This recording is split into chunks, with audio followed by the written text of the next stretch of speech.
When I think back to my childhood, I can say that I was very fortunate to have been surrounded by books and writing material. My mom regularly took me and my sister to the Huntington Beach Public Library to check out books. My favorites were the Berenstain Bears, Clifford the Big Red Dog, or Garfield comic books, while my sister checked out chapter books. As I got older, I moved on to reading TV series collections such as Sabrina the Teenage Witch or Mary-Kate and Ashley. As I entered 5th grade, I was interested in becoming a cartoonist. I was inspired by all the Garfield comic books I read.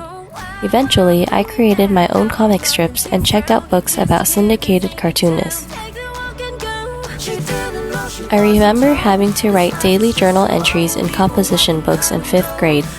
My teacher gave us time each morning to write stories or anything we wanted in our journals, and I believe he did this to encourage us to enjoy and practice writing. I enjoyed being given the freedom to write anything I wanted, and I also appreciated sustained silent reading in middle school and high school, because for those 20 minutes or so, I got to read books that I wanted to read.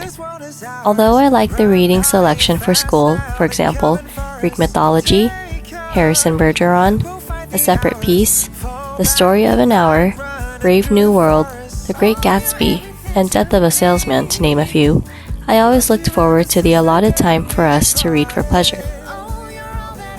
In high school, I came across Tuesdays with Morrie by Mitch Albom.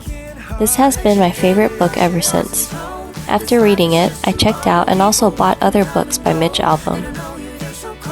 Once I got to college, I began to enjoy reading short stories.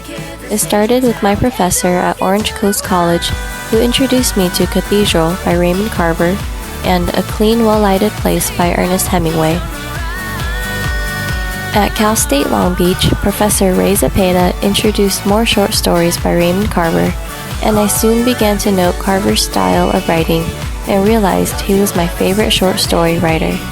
Looking back, I am glad that I chose creative writing as my emphasis, because that gave me the chance to take creative writing workshops and a poetry class. Above all, my identity as a reader and writer allows me to see a greater purpose as a future teacher, to teach my students that they each have a voice and it is their power. This life is just too old. People walk and come and go. They don't know you, they're so cold. Why bring me down? I don't know nothing to your frown. You're just a kid, this ain't your town.